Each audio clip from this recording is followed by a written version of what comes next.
Can someone be so emotionally unintelligent but intellectually so intelligent that they can be able to solve all the problems in the workplace, at home, and in everywhere they are? They can be able to solve everything that comes up logically, creatively, and critically, but they cannot be able to go inside their emotions and analyze what they are feeling, or they cannot even know how people around them are feeling.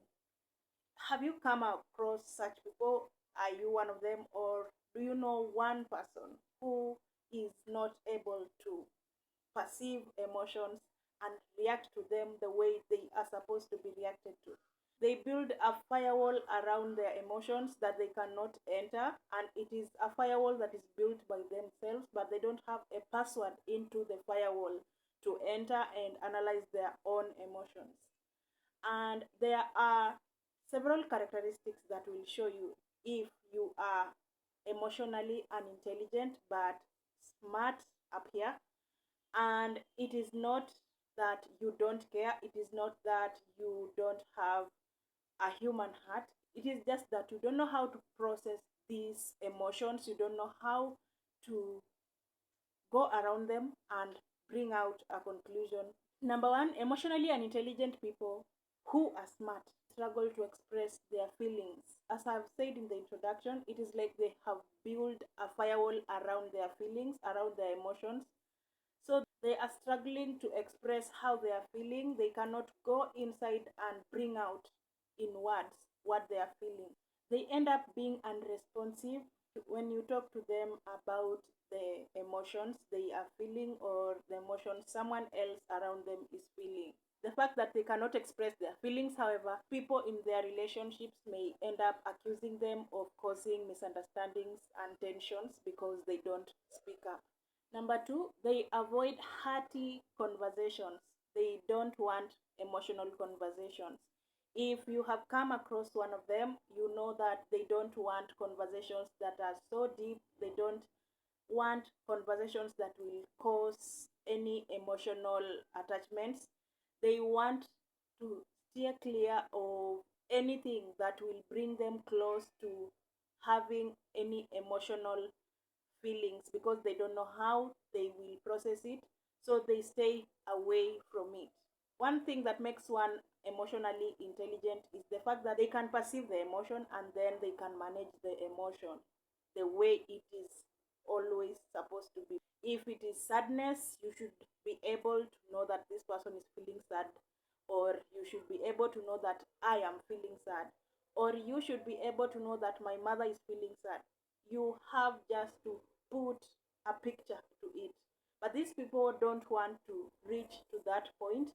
They don't want to feel emotional with you. They can break down any topic in science, they can break down any topic in literature, they can break down any topic in philosophy, psychology, anything, but they don't want you to enter their emotional space, and they also don't want to go into your emotional space.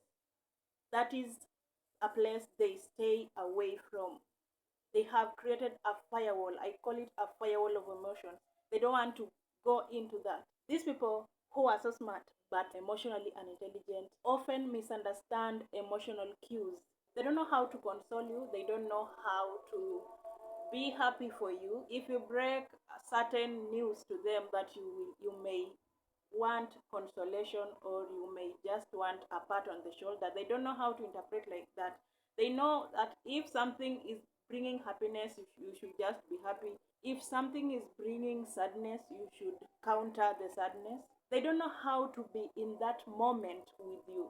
Maybe you broke up with someone and went out to a friend, or maybe you are telling them why you broke up with your friend, and they don't want to sit there with you in that situation, in that emotion. They want you to move on like that. They don't really want to sit with you in that moment. Smart people who are emotionally unintelligent can come out to be overly critical. They are overly critical in a way that they observe issues around them very well. They have a very good analytical prowess. They can know when things are going well, they can know when things are going bad, but when they come to tell you, maybe to correct you, they will come out very bluntly. They don't know how to sugarcoat issues. Now, because they don't know how to use emotions or how to analyze emotions, they will come to you as a harsh or insensitive person because they don't know how to soften or to sugarcoat issues. Smart but emotionally unintelligent people struggle with empathy. Now, empathy is the ability for someone to understand one's feelings and share into them. Intellectually intelligent people but emotionally unintelligent lack empathy. They cannot understand other people's feelings. They are mostly aloof with people around them, especially when emotions don't align with logic.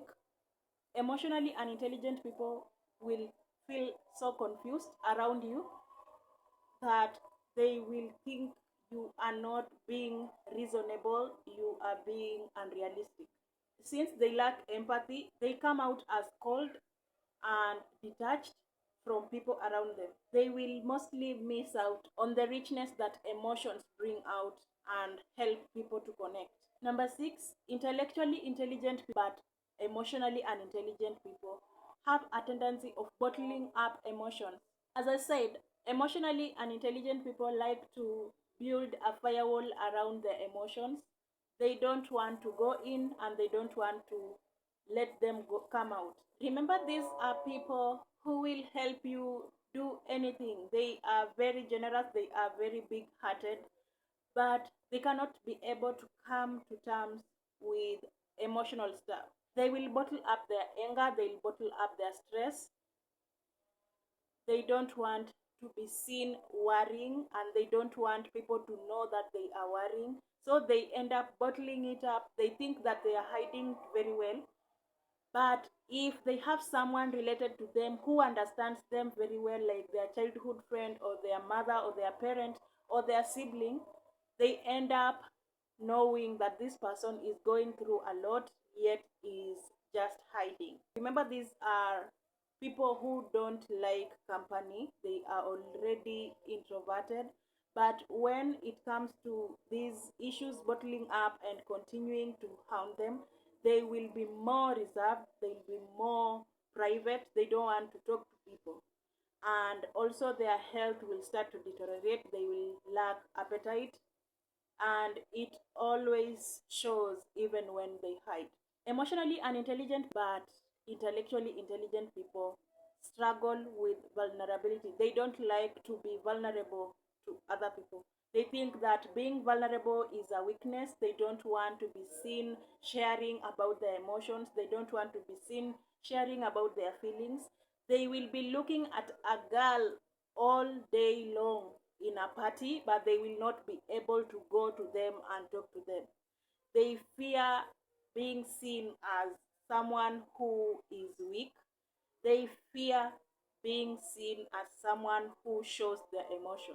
What they actually don't know is that vulnerability is a very great character because it helps you to give out who you truly are to other people, and therefore you can be able to connect, you can be able to make very good friendships and long lasting relationships if you're someone who knows how to use your vulnerability in a good way. Intellectually intelligent but emotionally unintelligent people will end up thinking too much and worrying excessively. They have a tendency of having these great ideas, having these great execution plans, but they don't know how to share what is going on in their heads. They may end up putting their works on paper, but they don't know how even to share it to other people. They only know how to think and execute an idea. They don't know how it makes them feel. They don't know how it makes them count as a person. They will end up excessively worrying about an idea because they don't want to share. They will end up getting stressed about an idea because they don't know how to put it. The overthinking and anxiety is brought about by their ability to think about things in a repeated way. They ruminate about issues so much, If you told them something about them, or you talked to them in a bad way, or they heard that someone talked about them behind their back, they will ruminate the idea, they will ruminate the thoughts, and they don't know how to share how it affects them. So it will end up affecting them emotionally, but they don't know how to do it, like to put it to words. Intellectually intelligent but emotionally unintelligent people are prone to solitude over socializing. They don't like people around them so much, especially people who they are not used to. They don't have people skills, so they don't like being around many people. They will fear parties, they will fear networking sessions, they will fear meetings with many people around them. They want solitude, they want to be in their own space. They don't want to be in a situation where they are needed to talk to one person or another, because the whole idea is hide who they really are, to hide what they are really feeling. Having a conversation that may lead to a friendship will need you to be vulnerable, to talk about things that you like, things that you don't like, things that make you happy, things that you may be planning to do. They don't want such things. They want to be themselves, they want to be in their own zone. So they will end up avoiding it all over and over again. They therefore end up having no any meaningful relationships. They only have superficial friends, or friends who were there since day one. Their day one are their best friends, because they don't struggle to explain themselves around them. They understand them, they know them very well. They don't need to go into how are you feeling, where are you. They don't need to. These people understand them, so they feel comfortable around their day one. Number 10, in as much as intellectually intelligent but emotionally unintelligent people can be able to criticize you or to correct you when you go wrong, they don't like being criticized. They take criticism personally. They think you are coming against their personality and not their performance. If you are coming against, like you are talking to them about how they did their work, they will link that work to themselves. They don't know how to differentiate the two, because they don't know how to differentiate the work from the worker. If you come to them with a correction, they will think that you think they are inadequate. It causes them to think of themselves as inadequate, as inefficient, as incompetent. They don't know how to just put it to words and say, maybe it is just one of my characteristics that I should avoid, or maybe it is just that I was late today, but tomorrow I may correct it. They think you are attacking them personally. So if you have tried correcting someone and they thought that their self-worth was connected to their performance, you have an answer to that. You know why they reacted that way. They are just emotionally mature. But you cannot stay emotionally mature if you want to be helped. You need to find a way to get out of emotional immaturity. Look for materials. Grow how you think of yourself. Grow how you think about other people. Grow how you analyze situations and react to them. Don't avoid your emotions. Be able to sit in your emotions and find a way to get out of that situation if it is not pleasing. Sit in your happiness, sit in your sadness until you are ready to get out of it. Emotionally avoidant people don't have happy lives, will always be misjudged as being harsh. You don't want that life. You want to be a person who can connect with people around you, connect with friends, connect with family, make life worth living.